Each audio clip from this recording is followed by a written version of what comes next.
स्वागत है आपका न्यूज बुलेटिन में। मैं हूं आपके साथ सुहानी बहुगुना। देश भर में ऑपरेशन सिंदूर की सफलता के बाद सैनिकों के सम्मान में तिरंगा यात्रा निकाली जा रही है। इसी क्रम में मध्य प्रदेश के सीएम डॉक्टर मोहन यादव के निर्देश में विधायक अजय बिश्नोई के नेतृत्व में जबलपुर के कंटंगी में एक विशाल तिरंगा यात्रा का आयोजन किया गया, जहां यात्रा में बड़ी संख्या में स्थानीय नागरिकों ने हाथों में तिरंगा लेकर जय जवान भारत माता की जय के नारे लगाए। उत्तराखंड में ईएसआई का कार्ड बनवाने से लोगों को मुफ्त में इलाज मिलने की सुविधा मिलती है, ताकि मरीज को समय में और सही इलाज मिल सके। इसी को लेकर राजपुर रोड में ईएसआई के सीएमओ डॉक्टर AK संदीप से हमारे संवाददाता ने बातचीत की, जिसमें उन्होंने बताया कि ईएसआई की डिस्पेंसरी अस्पताल की सुविधा, कैंसर और अन्य बीमारियों के बारे में जानकारी उन्होंने दी। साथ ही उन्होंने कहा कि 42 अस्पतालों के साथ वो जुड़े हुए हैं। नमस्कार, जैसा कि मैं अभी आज राजपुर रोड में सीएमओ ऑफिस में आया हूँ ईएसआई, और सीएमओ साहब से मैं मिल रहा हूँ। तो आज इनसे जानते हैं कि इस हॉस्पिटल के अंदर जो इंश्योरेंस वाला है ईएसआई में क्या क्या नई नई सुविधाएं हैं जो हमारे कर्मचारियों को भी नहीं पता है, तो उससे इनको कर्मचारियों को भी पता लग जाएगा कि इस हॉस्पिटल के अंदर इन्होंने कितनी अच्छी सुविधाएं दे रखी है। तो आइए हम जानते हैं सीएमओ साहब से, दर्शकों को और जो हमारे कर्मचारी हैं जो ईएसआई का जो देते हैं इंश्योरेंस जो करा रखा है, तो उनको जो नई नई जो सुविधाएं आपने दी हैं उनके बारे में कुछ कहेंगे आप? नमस्कार। सबसे पहले मैं अवगत कराना चाहूंगा आपको कि कर्मचारी राज्य बीमा योजना एक बहुत ही अच्छी योजना है, जिसमें कि हम सामाजिक सुरक्षा का लाभ अपने जितने भी हमारे बीमांकित हैं, आईपी हैं, उनको प्रदान करते हैं। 1948 से ये योजना चल रही है और अभी तक अनवरत जितने भी हमारे बीमांकित हैं उनको कई हमारे लाभ दिए जा रहे हैं। जैसे प्रमुख लाभ हमारा चिकित्सा मेडिकल सर्विस, मैं सरल भाषा में बोलूंगा, ज्यादा कॉम्प्लिकेटेड नहीं करूंगा। हमारे जो चिकित्सा लाभ है मेडिकल बेनिफिट, जिसमें कि डिस्पेंसरी में हमारे जाते हैं, वहां से औषधियां प्राप्त करते हैं। यदि कोई उपचार उन्हें नहीं मिल पाता है तो संदर्भन के द्वारा या डिफरेंस के द्वारा वो अपना द्वितीयक उपचार या तृतीयक उपचार भी प्राप्त करते हैं। तो ये पहली हमारी चिकित्सा उपचार की व्यवस्था है। इसके अलावा हमारा इंश्योरेंस पार्ट भी होता है, जिसमें कि उनको मैटरनिटी बेनिफिट हो गया, आपका सिकनेस बेनिफिट हो गया, यानी किसी अवधि में यदि वो अपने काम पे नहीं जा पाता है तो उसको वेतन का लाभ भी एसआईसी द्वारा दिया जाता है। मैटरनिटी बेनिफिट में उसे 180 दिन की पूरी मातृत्व अवकाश दिया जाता है, सवैतनिक, यानी उसको पूरा वेतन मिलेगा और अपने बच्चे की देखरेख भी कर पाएगी।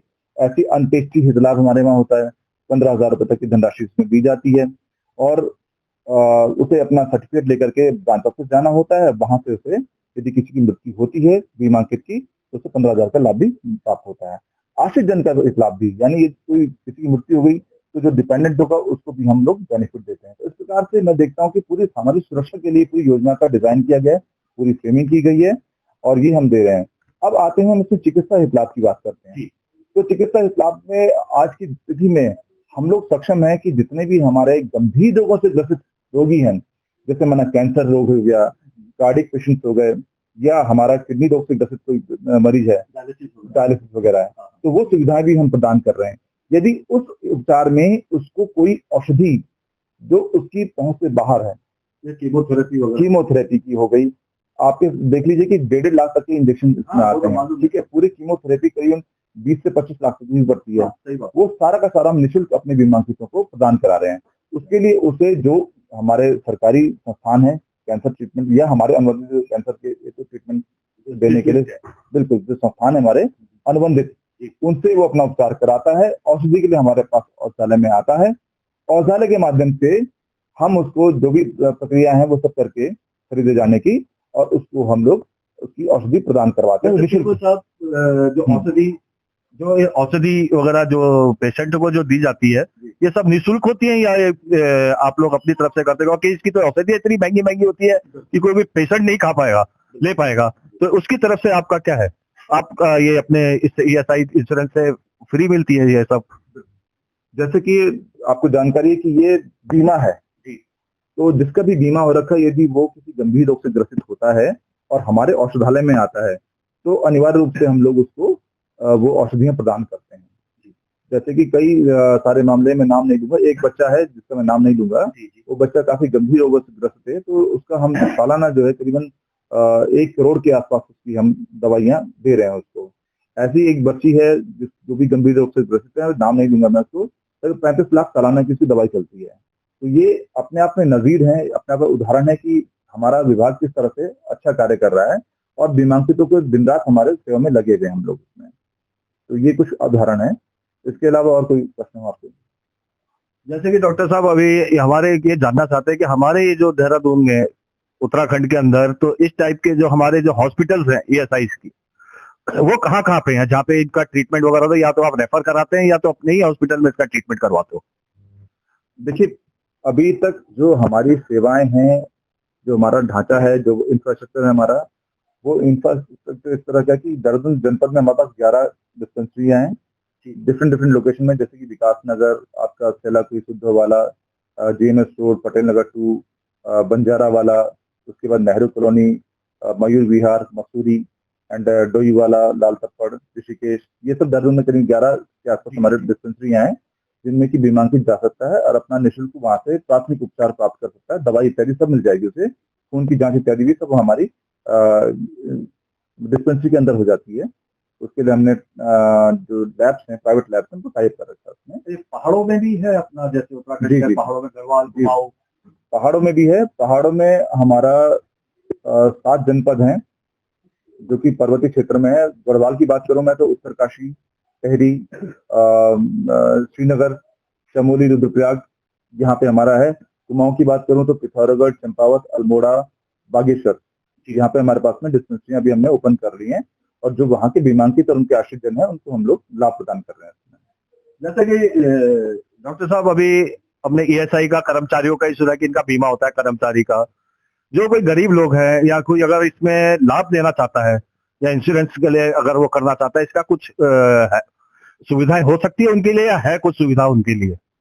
देखिए, मैं समझ रहा हूँ प्रश्न क्या है आपका। एक्चुअल में होता क्या है, जो भी हमारे ऑर्गेनाइज सेक्टर है, संगठित क्षेत्र है, जहाँ पे उसका पेरोल होता है, PF करता है, ESI करता है, यदि कोई कर्मचारी से फर्स्ट डे में अपना आता है तो उसी दिन से उसका ESI EPF कटना ये मैंडेटरी है, भारत सरकार का नियम है उसमें। ठीक है, तो उसके HR मैनेजर उसके ESI और EPF के बारे में कार्रवाई करते हैं। ठीक, जब उसका ESI कार्ड जिस दिन बन जाता है, रजिस्ट्रेशन जिस दिन हो जाता है, तो डे 1 से वो अपना चिकित्सा लाभ लेने के लिए पात्र है। ठीक है, उस दिन से ही उसका वो अपने ESI में यदि कोई बीमार होता है, कुछ भी होता है, तो उस दिन से उसको लाभ पूरा मिलेगा, पूरे परिवार या उसी को उसको मिलेगा। और 3 माह के बाद, 78 दिन के बाद, जब 78 दिन का कंट्रीब्यूशन पीरियड हो जाता है 70 डेज के बाद में, तब वो उसका परिवार भी लाभ ले सकता है और उसको सुपरसिडी का लाभ भी अतिरिक्त मिल सकता है उसमें। तो ये पूरी एक प्रक्रिया सेट नियम है जिसके बारे में विस्तृत जानकारी आप ब्रांच ऑफिस से भी प्राप्त कर सकते हैं। वो तो खैर हम करते हैं, लेकिन आपसे जानकारी लेके हम अपने दर्शकों का, जो हमारे कर्मचारी हैं उनको ज्यादा नॉलेज नहीं है, वो भागते रहते हैं इधर से उधर, तो उनके नॉलेज के लिए आपने जो बताया, बहुत बहुत धन्यवाद आपका। खबर झारखंड के हजारीबाग जिले से, जहां तेज बारिश के कारण खावा नदी के उफान पर होने से 3 लोग नदी के बहाव में बह गए। घटनास्थल पर राहत और बचाव कार्य के लिए प्रशासन ने NTPC के सहयोग से कई जगह पंप मशीन लगाकर पानी रोक दिया है। हालांकि राहत और बचाव कार्य के बाद भी सफलता हाथ नहीं लगी। जिला प्रशासन से लेकर स्थानीय प्रशासन तक नजर बनाए हुए हैं और सभी चीजों की निगरानी की जा रही है। जैसे आज दो दिन पहले हमको जानकारी हुई, जो बारिश खबर हुआ था उसमें कि 3 मजदूर कंडाबेर के ही लोग थे जो बसरिया तरफ से काम कर करके आ रहे थे। और तेज आंधी और बारिश के कारण उन लोग नदी पार कर रहा था और उधर से बाढ़ आया और मतलब उन लोग को ठेलते धकलते ये सामने नदी के बहुत बड़ा पुराना बंद पड़ा खदान है, उसमें जा करके उन लोग फंस गए, घुस गए। तो ये यहाँ के लोग चारगा लोग, गोरखी जो जानवर चराते हैं, उन लोग तो बोला कि नहीं वहाँ पर घुस गया है। हम लोग तुरंत इसका सूचना जिला प्रशासन को दिए। तत्काल जिला प्रशासन में CO साहब, BDO साहब, थाना प्रभारी, रहने वाले लोग थे, क्या क्या नाम थे? एक कंडाबेर का ही रहने वाले थे। कंडाबेर का एक प्रमोद साव, और दूसरा का शायद नाम है नौसाद आलम और उमेश नाम का लड़का है। ये तीनों कांडेबेर के लोग थे और तीनों बसरिया से काम करके मजदूरी करने के लिए जाते थे और आ रहे थे। उसी समय घटना जो बारिश में हुआ उसी में हुआ। आप लोगों को कैसे पता चला कि यहाँ पे नहीं, वो जो यहाँ पर चारागाह के लोग जो गोरखी करने के लिए रहते हैं उन लोग बताएं कि नहीं सो इस तरह का बह रहा है हल्ला हुआ तो हम लोग पूरा गाँव उठ करके आ गए और आए तो देखे कि उधर पूरा कहीं जगह नहीं है बारिश में, मतलब जो ये पूरा तुम लोग का पूरा संदेह हुआ कि इधर ही घुसा हुआ है। तो हम लोग सोचे कि मेरा नाम दिनेश साहब, मुखिया कंडावेर पंचायत और अध्यक्ष मुखिया संघ केरेडारी। उन लोग मजदूर था, उन लोग काम करने के लिए गया था। बसरिया गांव एक तो है, वहां से बुधवार को 3:30 बजे के करीब में उन लोग को छुट्टी हो गया था बारिश के चलते। तो उन लोग इसी रास्ता से आ रहा था तो जो नदी पार करने के चक्कर में उन लोग इस नदी के धार में बह गया। अब बहते हुए हम लोग जो आए सबको मालूम हुआ कि आदमी बह रहा है, तो वो जो गड्ढा पड़ रहा है उसमें हम लोग देखे कि इसमें घुस रहा है। उसी कारण से हम लोग मतलब अनजान के चक्कर में कहाँ पर है उन्हें, तब हम लोग मशीन लगा कर उसको लाश को निकालने के चक्कर में लगा। कितना दिन से है, कितना दिन हो गया? ये हो गया 3 दिन तो हो गया। जिला प्रशासन की तरफ से कुछ ना, जिला प्रशासन भी आए हुए थे, खोजबीन भी किए, बोले कि ठीक है मशीन लगाइए, उनको लाश को सबसे पहले निकलवाइए, उसके बाद कुछ होगा। तो हम लोग फिर उसी में प्रक्रिया में लगे हुए हैं। मेरा नाम राकेश कुमार श्रीवास्तव हुआ। देखिए, जानकारी ये है कि उन लोग काम करने जाते थे और पीछे एक तो रास्ता है, उसी रास्ता से आना जाना करते थे। तो 21 तारीख को बारिश दिन बुधवार को था, उसी में बहुत बड़ा बाढ़ आया था, उसी में बह गए। तो हम लोग मशीन 4 जगह लगाए हैं। प्रशासन के लोग आए थे? हाँ, आए थे। क्या नाम है? कयूम अंसारी। तो स्थानीय लोगों ने क्या कहा, किस तरह से राहत कार्य चल रहा है यानी निकालने का काम? ये परसों शाम में केरेडारी में बहुत तेज बारिश हुई थी और देर शाम में सूचना मिली थी खावा नदी में अचानक 3 मजदूर बह गए और डूब गए, अता पता नहीं चल रहा है। तो कल सुबह हम 6 बजे 6:30 बजे यहाँ पहुँचा, देखा कि कहीं पे उसका अता पता नहीं चल रहा है। तो बगल में देखे कि कुछ गड्ढा टाइप का है जो कि पानी भरा हुआ था और देखने से लग रहा है कि कभी यहाँ पे माइनिंग वगैरह हुआ करता था ग्रामीणों के द्वारा। और चूँकि अभी वर्तमान में पानी भरा हुआ है, मिट्टी से लेवलिंग हो गया है, तो हम लोग एनटीपीसी के सहयोग से इसमें मशीन वगैरह मंगवाए हैं, उससे पानी का निकासी कर रहे हैं। और उम्मीद है कि हम लोग जल्द पानी निकासी करने के बाद जो एक्सपर्ट लोग हैं यहाँ के उनको अंदर भेज करके प्रयास करेंगे कि जो 3 बॉडी अंदर गया है उसको हम लोग निकालें। इसकी सूचना उपायुक्त महोदया के माध्यम से एनडीआरएफ को भी दे दी गई है।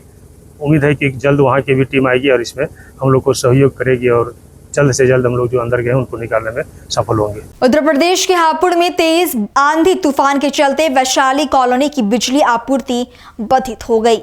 इस दौरान करीब 10,000 लोग परेशान हो गए, जिसके चलते परेशान लोगों ने बिजली नहीं आने पर बिजली घर पर धरना देकर अपना रोष जताया।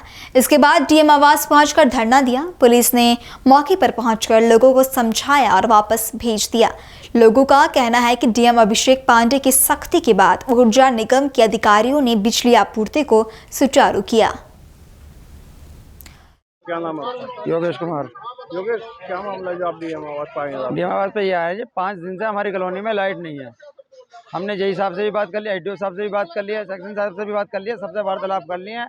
सब आश्वासन देते हैं 2 घंटे में, 10 मिनट में, आधे घंटे में तुम्हारी लाइट आ रही है, और लाइट आ नहीं रही है। और कुछ लाइट आ भी रही है तो उसकी वोल्टेज बिल्कुल डाउन है। और 250 किलोवाट के जो है तुम्हारे वो ट्रांसफार्मर लगे हुए थे और उनको हटा के मात्र एक 250 का रखा हुआ है। वहाँ पे वोल्टेज बढ़ाने की बजाय और डाउन कर दिए गए हैं। और हमसे और एक्शन साहब ये कहना है कि हमारी जमीन ला के दो कि हम वहाँ पर ट्रांसफर लगाएं। हम बताओ कहाँ ट्रांसफर लगाएं? और 5 दिन से भूखे प्यासे बच्चे बैठे हुए हैं, लाइट है नहीं है। हम यहाँ अब रात में 11 बज रहे होंगे, अब 11 बजे डीएम साहब के यहाँ आवास पर आए हुए हैं और पूरी जनता परेशान है, बच्चे परेशान है, घरों से फोन आ रहे हैं, खाना तक नहीं बना। बताइए हम कहाँ जाएं? लाइट ना आने की वजह से सारी ही परेशानी है, ना खाना बन रहा है, ना पानी पीने को पानी है।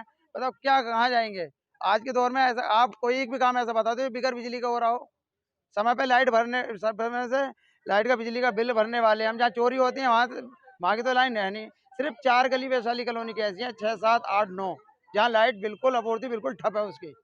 अरे कल उन्होंने आश्वासन दिया था साहब ने, तो भाई 6-6 घंटे के अंतराल में एक दूसरे की लाइन में कॉलोनियों में गलियों में लाइट दे दो, लेकिन उन्होंने वो भी नहीं करा। बाद 1 घंटे लाइट आती है फिर खत्म। वैशाली कॉलोनी गली number Vaishali colony ward number 21। भैया सीमा नाम है मेरा। बिजली घर में इसलिए आया है कि 5 दिन हो गए लाइट नहीं आई है। पाकिस्तान में तो केवल पानी की समस्या है, यहाँ बिजली पानी कुछ भी नहीं है। हम मरने के नौबत आ रही है हमारी, हमसी वाले तो मर ही जाएंगे। ना हमारे बस की चलना है ना फिरना है, लेकिन मजबूरी में हमें हद तक आना पड़ा है केवल इस वजह से कि थोड़ी राहत मिल जाए। 5 दिन हो गए बिल्कुल तड़पते हुए पानी से, भी पानी भी नहीं है, नहीं ला सकते हम, ना कोई सुविधा है ऐसी। 4 गली है केवल ऐसी, वैशाली कॉलोनी गली नंबर 8 में 4 कॉलोनी ऐसी है जिनमें पानी सुविधा बिजली की नहीं रही। हर साल का हर साल की समस्या है, ये हर साल की समस्या है उसी गली में। हापुड़ में मौसम बदलने के चलते जमकर बारिश हुई, जिससे एक तरफ जहां लोगों को गर्मी से राहत मिली तो वहीं दूसरी तरफ आंधी तूफान के चलते कई परेशानियों का सामना भी लोगों को करना पड़ा, क्योंकि तेज बारिश और आंधी तूफान के चलते किसानों की आम की फसल बर्बाद होने की कगार पर आ चुकी है। किसानों का कहना है कि आंधी में बारिश की वजह से 50% के करीब आम बर्बाद हो गए हैं। इस समय आम अपने पूरे आकार में आ चुका था, केवल 10 से 15 दिन बाद ये आम पकना शुरू हो जाता और इसकी कीमत बाजार में 40 से 50 रुपये प्रति किलो के दर से मिलती। लेकिन मौसम खराबी के चलते टूटे हुए इस आम की कीमत अब 8 से 10 रुपये प्रति किलो मिलना भी मुश्किल हो सकता है। क्या नाम आप? मेरा नाम कलवा है। कितना नुकसान है? नुकसान है जी कम से कम 5 लाख का। तो कितना आम लगभग पेड़ के नीचे गिर चुका है? आम कम से कम 250 का रेट है। क्या कहना चाहेंगे? क्या जो गवर्नमेंट कुछ और सहूलियत कर रही है, अभी बात है मालिक को भी रुपए देने हैं और ये बात है हम मजदूर भी हैं इसमें, खुद हैं। कब से तैयारी में लगे हुए थे? 1 साल हो गया। नूर मोहम्मद। क्या नुकसान आता है, किसकी वजह से? बस ये तूफान आया है, तूफान क्या ये हुआ है किस्म का अजाब सही। और भैया इन्हें पूरे 1 साल हो गए इन बालकों को यहाँ तबाही फूटते घास सफा करनी, ये जो करना, लीजो और कहीं नौकर थाम ले, और 8-10 नौकर भी हैं, उनके भी तनख्वाह जानी है, मालिकों को भी 8-10 लाख रुपए जाने हैं और 2.5-3 के आसपास का रेट गिर भी चुकी। और अब तक कितना खर्चा हो चुका होगा इसमें? होगा जी कम से कम भी अब मालिकों को समेत नहीं 10 लाख हो गए, 10 या 14 के आसपास होगा जी। आम तैयार होता है, तैयार होने के बाद कितनी कीमत पे जाते हैं? ये 40 रुपए किलो 50 रुपए किलो जाता है ये मार्केट में। अब क्या कीमत रहेगी? 8-10 की। तो आम खरीदने वाले मिल पा रहे हैं क्या आपको? ना जी कोई भी अब बुझने को आया ना पूरे गांव में, अभी तक हमारे गांव से भी कोई ना आया, उनको 2 आम भी दे दीजिए। क्या नाम है आपका? जी वसीम जो आंधी बारिश आई है कितना नुकसान लगा? जी, इसमें लगभग 5 लाख रुपए का नुकसान है। क्या कहना चाहेंगे? क्या मांग? जी सरकार से हमारी यही मांग है कि हमारी थोड़ी हेल्प की जाए, और इसमें देखो हमारा भारी नुकसान है बहुत। कितना लगभग साइज आम का हो चुका था? जी इसमें पूरा साइज हो चुका है इसका आम का, और अब से 15 दिन बाद में तोड़ चालू भी हो जाती है इसकी। 250 ग्राम का जी देख सकते हो पूरा नुकसान, भारी ज्यादा नुकसान हो चुका अपना। पहले क्या कीमत इसकी बन सकती थी और अब क्या कीमत रह गई है? पहले बनती इसकी 50 रुपए किलो की कीमत, और अब कीमत रहेगी इसकी 8 रुपए किलो की। कन्नौज से एक दिल को तार तार कर देने वाली खबर सामने आई, जहां गौवंशों को नोच नोच कर कुत्ते खा रहे हैं। गौशाला में खुले गड्ढों में गौवंशों को फेंका जा रहा है और इस खौफनाक मंजर का वीडियो भी वायरल हो रहा है। मामले को लेकर गौ सेवक रंजीत पांडे और प्रदेश महामंत्री मुकेश द्विवेदी ने अस्थायी गौशाला का निरीक्षण किया। आपका शुभ नाम? मुकेश द्विवेदी। गौशाला क्या है? गौशाला अभी जो है यहाँ पर बहुत ही अव्यवस्थाएं चल रही हैं गौशाला में, और मैंने कई गौशालाओं को देखा भी है जहाँ पर इतनी गंदगी फैली हुई है कि दुर्गंध की वजह से जानवर बहुत से बीमार भी पड़ रहे हैं, और कई जगह गायें लगातार मर भी रही हैं। और मरने के बाद जो है वहाँ के जो केयर टेकर हैं और वहाँ के जो जिम्मेदार व्यक्ति हैं, प्रधान सचिव, वो लोग उनके साथ अव्यवस्थित व्यवहार भी कर रहे हैं। उनको ऐसा ही ले जाके और गड्ढों में डलवा देते हैं, और उसके बाद जो है उनको कुत्ते नोचते हैं, उससे बदबू फैलती है, उसके बाद अनेक प्रकार की बीमारियाँ भी फैलती हैं। आप किस पद पे हैं? मैं गौरक्षा प्रकोष्ठ से प्रदेश महामंत्री के पद पर हूँ। जानकारी हुई ग्राम ऐरुआ राजारामपुर में कुछ गाय मृत हुई है, कैसे? हाँ, वहाँ पर कुछ गायें मृत हुई हैं। वहाँ पर जाने के बाद जानकारी मिली है वहाँ के लोगों के द्वारा, केयर टेकरों के द्वारा, और प्रधान के माध्यम से भी कुछ जानकारी प्राप्त हुई है कि उन लोगों का जो कहना है कि जो लू चल रही है, लू की लपेट में आने के बाद ये गायें मृत हुई हैं और कुछ गायें बीमार भी अवस्था में पड़ी भी हैं, जो लगभग मृत की ही अवस्था में उनको माना जाए। फिलहाल बुलेटिन में इतना ही। देश और दुनिया की बाकी तमाम खबरों के लिए आप बने रहें पल्स 24 न्यूज़ के साथ। नमस्कार।